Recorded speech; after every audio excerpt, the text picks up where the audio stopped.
Her expectation of me is that I will never do it again. Then she will have outbreak over and over again. Myself. That's so as simple and as stupid as that is.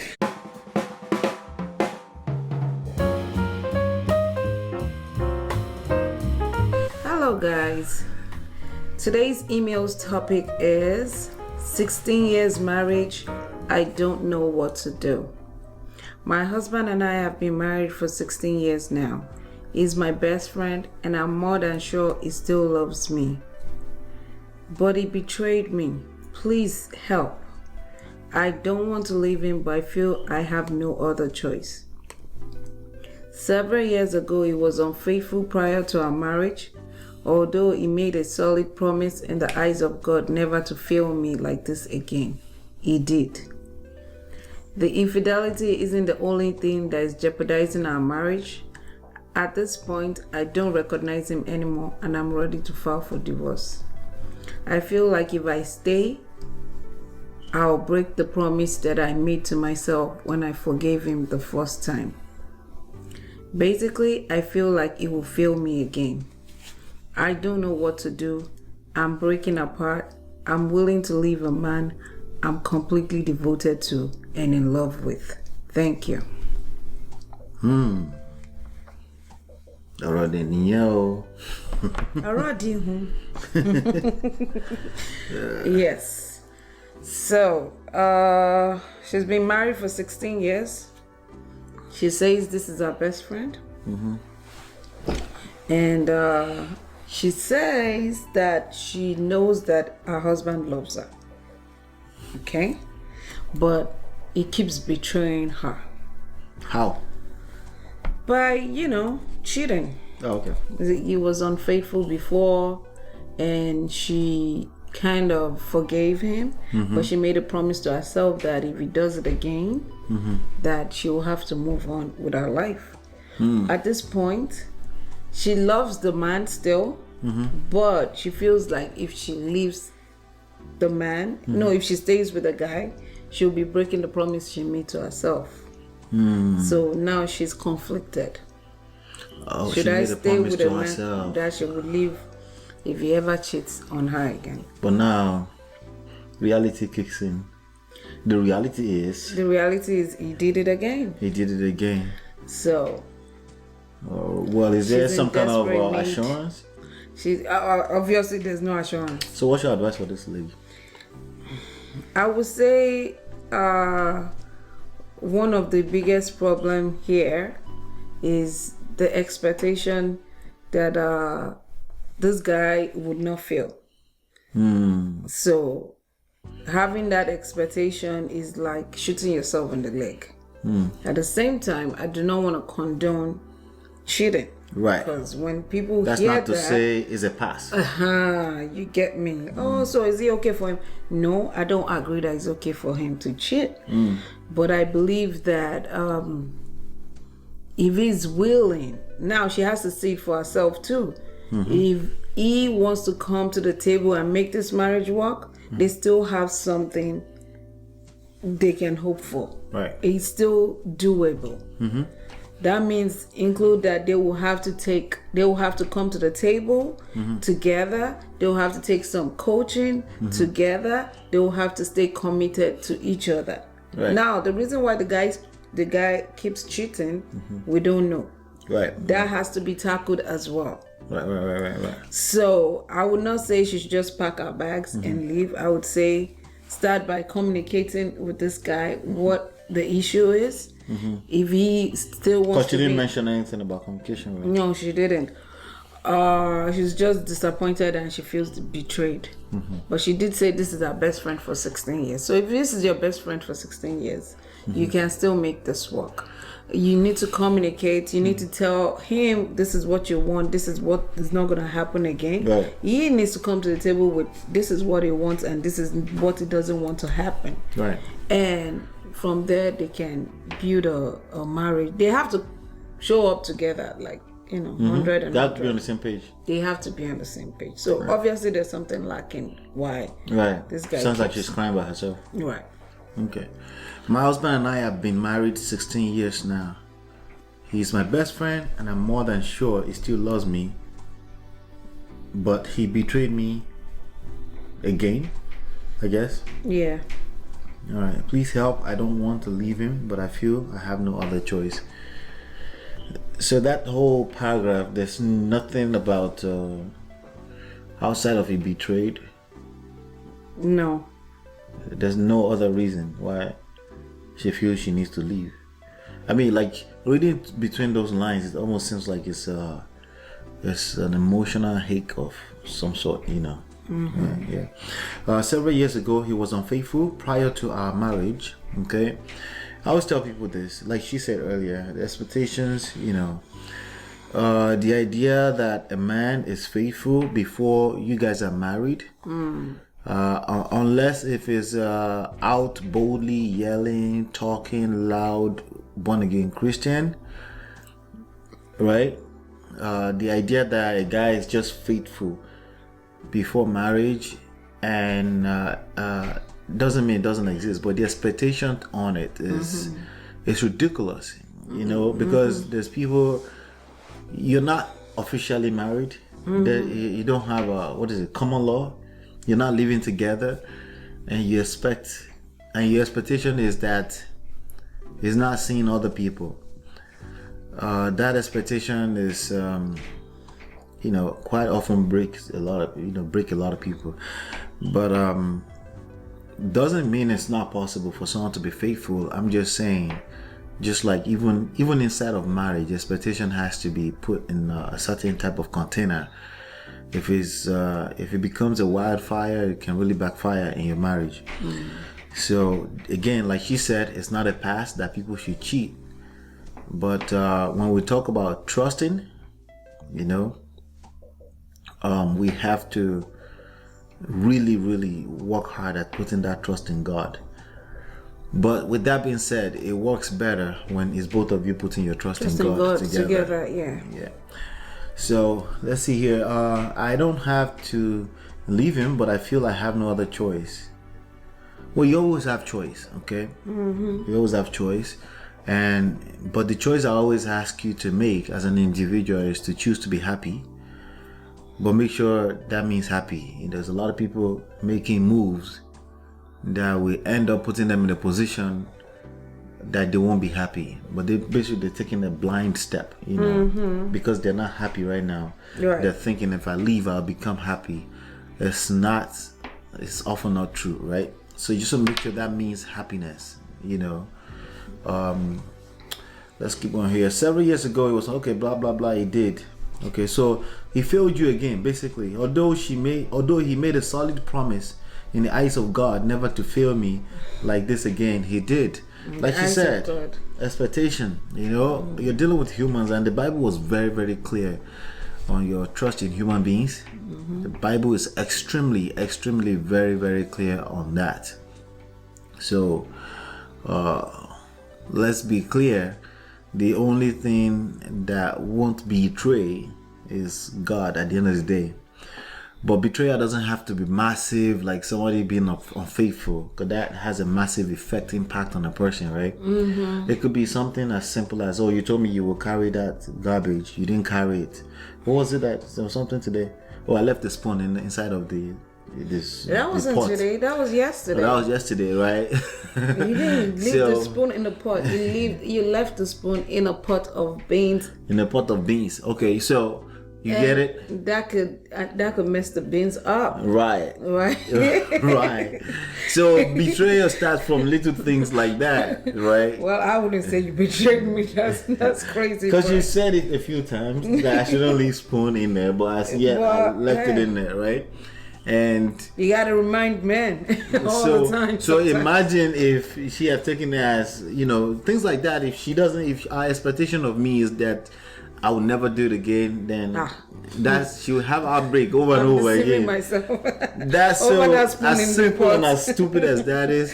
That's almost how stupid God looks at us when you look at your spouse and you say they won't sometimes do things that you don't find that's painful for you, you know. So anyway, you get the point. Trust. We're talking about trust, expectation, and she put her trust in this guy's words. There's nothing wrong with feeling comfortable in a marriage. There's nothing wrong with that. But you want to be careful when you're putting your trust in human beings in general. You know, you want to have an expectation that this person is human, and then if they fall short, like all human beings do, you shouldn't be too shattered. You should find ways and how you can help that person.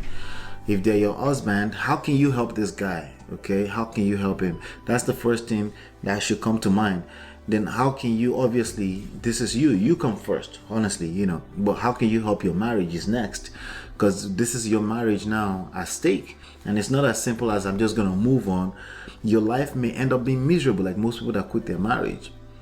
It's not, especially if you have kids, it's not that simple to move on. Not that easy. So you want to make sure that you've fought to try to put the marriage together. If it's absolutely something that is like a repeat offender, then you definitely should respect yourself, you know. And we'll talk more about that. The infidelity isn't the only thing that's jeopardizing our marriage. At this point, I don't recognize him anymore. We don't know what that means, okay? And I'm ready to file for divorce. Well, ready to file for divorce? Why are you not filing for divorce if you're so ready? Because you're the same person that says you feel you don't have a choice, but you don't want to leave him. But you haven't said anything about you've taken this step to help the marriage. You haven't said anything like that. The only thing you've mentioned in fact is that he's made some kind of effort. Yes, he's falling short like a human being, not giving him any pass, by the way. But you've made mention that he's putting some effort, but you almost said that in the sense of he got caught and then he promised you something, but then he fell short again. Remember, he promised you at the altar, right? So it's not the first time he's promising either, right? But you also promised to stay, for better for worse. Don't forget that. So I'm yet to find where you say we've gone to counseling. I've done this, you haven't said anything like that. Okay, so the next thing I'm gonna probably tell you is to get your hands on this book, okay, and read it 10 to 12 times, because there are probably mistakes you're making in there that's making him feel like he can disrespect you. Right. The first reason why people would disrespect you is because they don't see you having respect for yourself. See, people don't disrespect people that have respect for themselves. At least from their perception, at least from a perception standpoint, right? Maybe not in real life, maybe not in reality, but perception is as real as reality, right? So from a perception standpoint, if he feels like you don't respect yourself by being there when he mistreats you, right, he's gonna agree with you and then mistreat you, right? So I feel like if I stay, I break the promise I made to myself when I forgave him the first time. Basically, I feel like he'll fail me again. Here's the thing with the promise you made yourself the first time. There are too many, especially young girls, that make such promises to themselves, right? That make such absolute statements. Young people, generally, I would never do that. I would never deal with that kind of nonsense. I would never be in R. Kelly's house. Really? That's not the topic right now. Please. But until you're actually in that position, you just never know. What you don't never is you never know how you will react in certain situations until you've dealt with that personally. See, these issues are psychological issues, including relationship, marriages. These are psychological issues, and they're not stuff you can just say, I will never, just because you're observing another person going through it. Of course, it's easier said than done. So if you've been in that position where you say you never, and then you never deal with a cheating spouse, right? And then you find yourself being married to a person you love who actually love you too. Different topic for another day. Can somebody love you and cheat on you? Different topic for another day, right? Yep. Actually, it's yes, but again, we discuss that later on in the future. But the point is this, okay? You find yourself in that situation now. Now you're remembering the promises you've made yourself that you would never deal with that. That's an attachment. You need to let go of that attachment to that promise you made yourself, because that promise is not serving you right now. See, what I always tell people in a marriage is really about every day. Yeah, And day at living a every time. day, one day at a time. Don't worry about the future. Don't worry about yesterday. Of course, plan for your future, for better future. Of course, learn lessons from yesterday. Yeah. Don't take me out of context. But I'm saying learn how to enjoy this moment, today, right now, at this moment in time. Yep. So if you've made promises to yourself in the past that's not serving you right now, that's not letting you see clearly how you can bring some solution to the table for your marriage, attachment to such promises is gonna kill your happiness. Let's the not end talk of the about day, marriage. At the end of the day, it's gonna kill your happiness. Yes. Because basically that's clouding up your judgment on, say, you know what, let's try to fix this. Let me talk to him first. Let me talk to him like, listen, I feel disrespected. He may not mean to disrespect you. He may just be subconsciously agreeing with you because you don't have self-respect for yourself, right? So now when you step up and say, I feel disrespected, all of a sudden, if he still has respect for you, if he's not like physically abusing you or anything like that, if he's not an abuser, he'll be like, what do you mean? If he didn't, if he was oblivious, which probably this guy is, right? If the guy is just complacent, right? He probably didn't see what's going on. But if you not say, like, what do you mean? He will say, what do you mean? He may get defensive instead of him to say, rightly say, what do you mean? I didn't mean to do that. He may even get defensive first. That's why if you get defensive, how do you handle that? Do you get defensive back? Then you do back and forth, and then you feel there's a big argument, right? And that doesn't help. That's why you need this, so you can learn communication 2.0, right? It's a chapter in the book. Okay, so the key thing here is that you are not stepping up to the plate with a solution-oriented mindset. There's an issue going on. How do I solve it? You're dealing with your promise you made yourself in the past, and now that's creating a conflict in you, and that's not even serving you. Let go of anything you said yesterday. That doesn't serve you. We've all said things yesterday we don't mean or we meant, but circumstances today says you gotta handle this a little bit different. We didn't see this coming. Yeah. We've all done that. So don't allow arrogance. That's a level of arrogance. I said this to myself, so I will never do it again. It's called agidi. What's English of agidi? Hard-headed. It's called hard-headed. Okay. Hard-headedness. Don't do that to yourself. Calm down. Okay. What happened yesterday is just yesterday. It's just memory, illusions in the past, right? What's going on today? He's disrespecting you. While you're in a marriage with this person, well, it's time to have that conversation. It's time to say, I feel this way, I feel this way, I feel this way. You don't mean it? Yeah, well, we need help. Well, you did say you were not going to cheat on me today. This is what I saw. This is what I saw. This is what I saw. Right?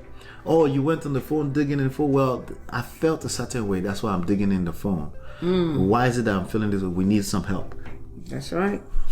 Right? If you're still eye to eye, then both of you still want come to both the want table it. and say, we need. Now, if he doesn't want it and says, screw you, then you need the book. Get My Marriage Back. You can do it all by yourself. You need to build yourself. You need to have self-respect for yourself, because that's why he feels the need. That's why he doesn't feel like you're worth it. Okay?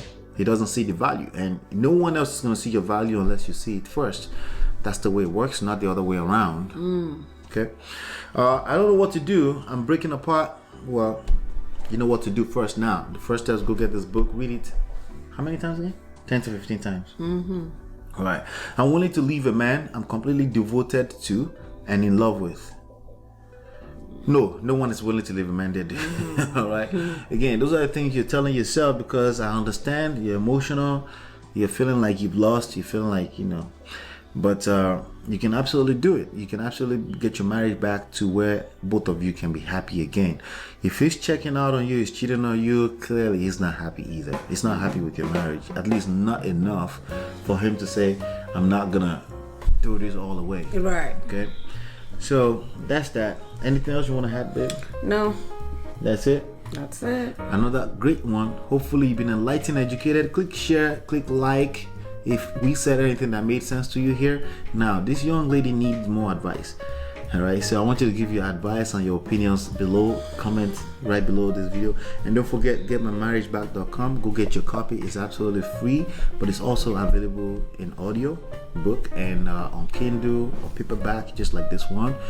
And hopefully you've been enlightened and educated. We'll see you on the next one, and Peace.